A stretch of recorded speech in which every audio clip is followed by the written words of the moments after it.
The lecture hall on Station Kepler 9 smelled like recycled air and broken dreams, which, honestly, was pretty standard for a Galactic Combat Academy facility.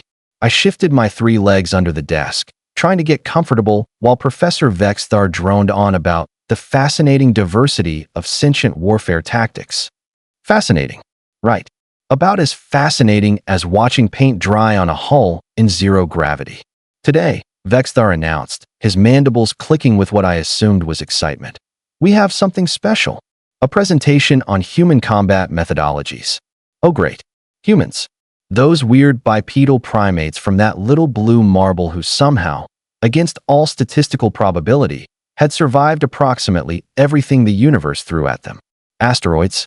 Survived. Ice ages. Multiple times. Their own stupidity. Jury was still out on that. 1.3 humans walked to the front of the class. 2 males, 1 female. The taller male, who introduced himself as Marcus Hale, had the kind of smile that suggested he knew exactly how ridiculous this entire situation was. The shorter one, David Wong, looked like he'd rather be literally anywhere else. And the female, whose name tag read Lieutenant Kira Vasquez, had this incredibly unsettling calm about her, like a predator pretending to be prey. Right. Marcus clapped his hands together, the sharp sound making half the class flinch. So, combat styles. Let me guess what you've all heard? Humans are reckless? Humans don't follow the Galactic Convention on Warfare Ethics? Humans bring knives to plasma fights. A few nervous, chittering sounds rippled through the room. He wasn't wrong. Well, David added, pulling up a holographic display, you're not entirely incorrect. See, here's the thing about humanity. We evolved on a death world. Everything on Earth was actively trying to kill us. The weather, the animals, the plants, sometimes the ground itself. So we got creative. The hologram showed something called trench warfare. It looked absolutely miserable, muddy, and completely insane. This is World War I, David continued. We literally sat in holes in the ground, shooting at each other for 4 years. 4 years. A student in the back, a Glorbian named Tix, raised a tentacle. But why? Why not simply negotiate? Marcus laughed. Actually laughed. Oh, Tix. Sweet, logical Tix. Because humans don't always do the logical thing.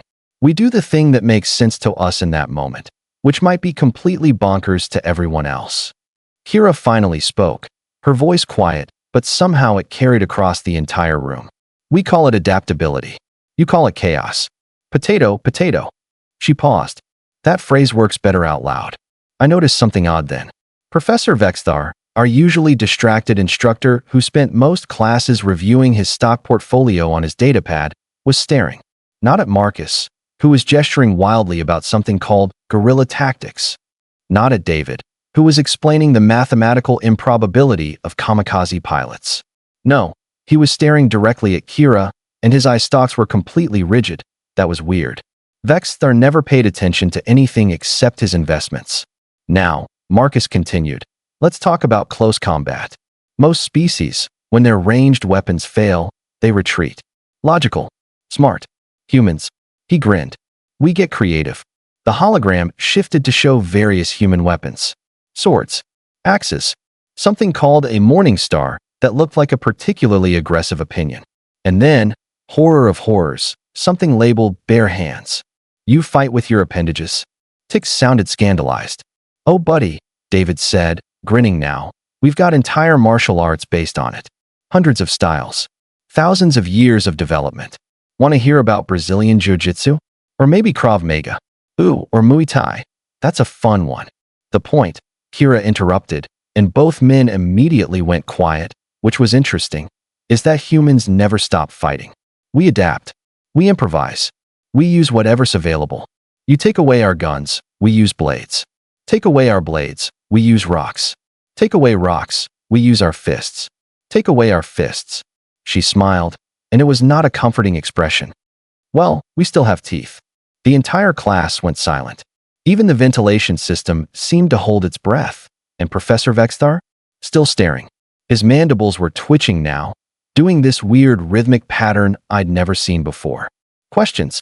Marcus asked brightly. My friend Zorp, who sat next to me, raised a claw. Is it true humans once fought a war over a bucket? Yes, All three humans said simultaneously. Is it true, another student asked, that humans will pack bond with anything, including their enemies? Also yes, David confirmed. We have documented cases of soldiers in opposing trenches sharing cigarettes during truces, playing soccer together, then going back to shooting at each other the next day. What in the name of the 7 spiral galaxies was wrong with these creatures? But I was distracted because Professor Vex'thar had stood up, his attention still locked on Kira like a targeting system. This was unprecedented. This was strange. This was, I realized with growing dread, about to become very, very interesting. The presentation continued, but I couldn't focus anymore. Professor Vex'thar had moved from his desk to the side of the room, and his eye stalks were tracking Kira's every movement like she was the only thing in the universe worth observing. This was the same professor who once fell asleep during a live demonstration of Krillian nerve strikes. The same one who ate lunch during a video about the massacre of Proxima 7. Now he was alert, focused, and frankly, it was creeping me out. Marcus pulled up another hologram showing something called psychological warfare. Humans apparently enjoyed messing with their enemies' minds before, during, and after battles. They'd blast music at enemy positions, send fake surrender signals, pretend to be ghosts. One time they convinced an entire army that they had a weapon they absolutely did not have, and won through pure bluffing. Incredible, whispered a Velnari student behind me. They weaponized deception itself. We weaponize everything, David said cheerfully. Did you know humans once used dead plague victims as biological projectiles? Catapulted them over castle walls. The collective groan of disgust that echoed through the lecture hall was music compared to what came next.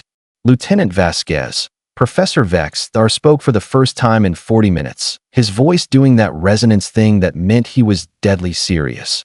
Perhaps you could demonstrate a human combat technique. Every student turned to stare.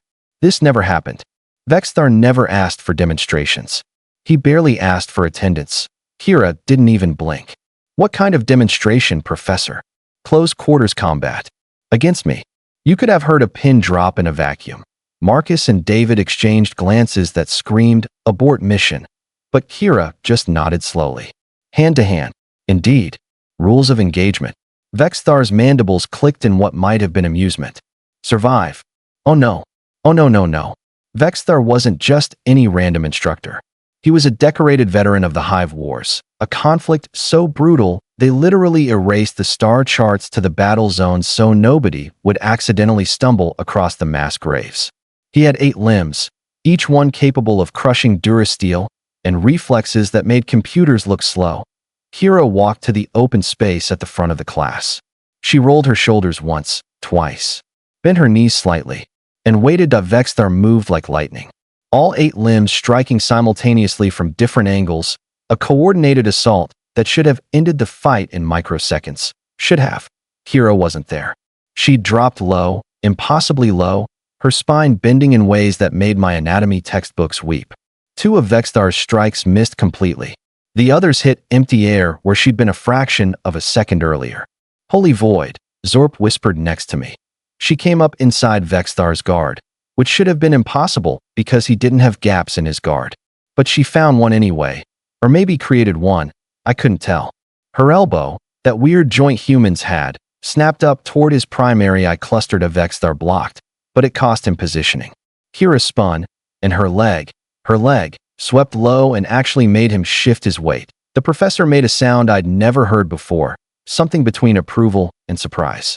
His mandibles were clicking rapidly now in that pattern again, and suddenly I recognized it. Battle cant. Ancient Vex'tharian battle cant, a language so old most modern translators didn't include it. He was saying, finally, real. They exchanged maybe 20 moves in as many seconds. Vex'thar was testing her, probing for weaknesses, and finding absolutely nothing but adaptability and controlled violence. Kira moved like water, like smoke, like every cliché about impossible movement I'd ever heard but never believed. Then she did something that made my 3 hearts stop. She smiled. Not a nervous smile. Not a scared smile. A predator smile. The kind of smile that said she was exactly where she wanted to be, doing exactly what she was built for. Vex'thar froze mid-strike. Just stopped. Stood there with 3 limbs extended, completely motionless. "Enough," he said quietly. "More than enough." Kira stepped back immediately, her posture relaxing but not quite defenseless. "Still ready. Always ready." The professor turned to address the class, but his eye stalks kept drifting back to Kira. "This, students, is what you need to understand about humans. They are not the strongest species, not the fastest, not the most technologically advanced, but they are the most persistent, the most adaptable, and the most dangerously creative combatants in known space." He paused, and when he spoke again, his voice carried weight. "Every human is a weapon waiting for the right situation to activate. They train for wars they hope never to fight. They practice violence so they might preserve peace. And if you ever find yourself in actual combat against one." His mandibles clicked slowly. "Pray to whatever gods you believe and that they consider you worth capturing rather than eliminating." Marcus cleared his throat. "So, that concludes our presentation. Any questions that aren't about whether we're terrifying? Because yes, we are." Nervous laughter rippled through the room, but I noticed something. Professor Vex'thar was still watching Kira, but now his posture had changed. It was respectful, almost reverent as the class filed out. I overheard him speaking to her quietly. "Your instructor on Earth. Who trained you?" "Multiple instructors, sir. Special operations background." "Ah." He nodded slowly. "You have the eyes." "The eyes, sir. The ones who have truly faced death and decided it was negotiable. I have only met 3 other beings in my lifetime with those eyes. All of them were human." Kira's expression didn't change, but something flickered there. Recognition, maybe. Understanding. "Humans," Vex'thar continued, his voice barely above a whisper, "are the only species I know that make death itself reconsider its choices." I walked out of that lecture hall with a completely different understanding of the beings we shared this galaxy with. Humans weren't just survivors. They were survivors who had weaponized survival itself, turned adaptation into an art form, and made the universe bend to their absolute refusal to quit. Also, I was definitely switching to the human culture elective next semester. For research purposes. Definitely not because I was now slightly terrified and morbidly fascinated in equal measure. Definitely not that.